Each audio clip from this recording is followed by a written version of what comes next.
నోటీసులు జారీ చేస్తే ఇక ఇప్పుడు మా అన్నకే మీరు మా అన్న ఏమనుకుంటారు మీరు? మా అన్న వర్కింగ్ ప్రెసిడెంట్,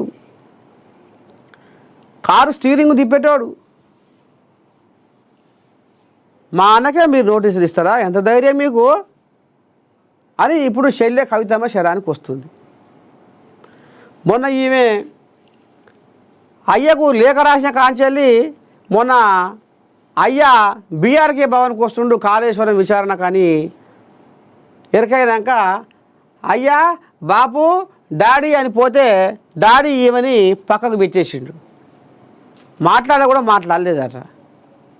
చాలు తల్లి నీ ఉద్దారకం చాలు, ఇక నువ్వు అయ్యా అన్న కాడికి చాలు, మస్తు అయింది నాకు, నిన్ను అన్నందుకు నాకు మంచి పేరు తెచ్చినావు, ఇక చాలు తల్లి అనుకొని ఈమె ముఖమే చూడలేదట.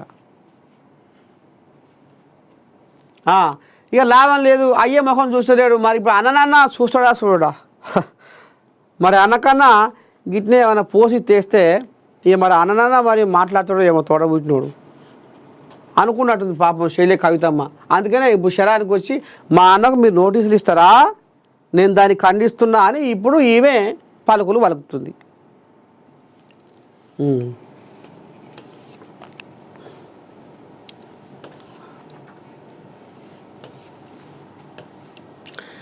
డిఏ వచ్చేసింది. 3.64% డిఏను విడుదల చేసిన రాష్ట్ర ప్రభుత్వం. జూలైలో అందుకునే వేతనంతో పాటు చెల్లింపు. ఉద్యోగులు పెన్షనర్లకు తీపి కబురు.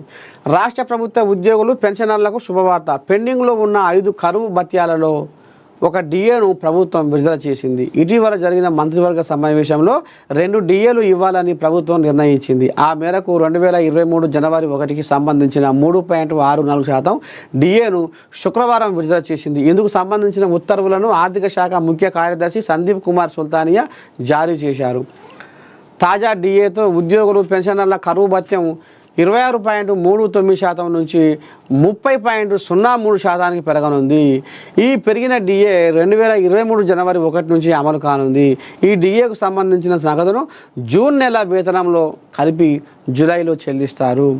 డిఏ బకాయిలను ఉద్యోగులు పెన్షనర్ల జనరల్ ప్రావిడెంట్ ఫండ్లో జమ చేస్తారు.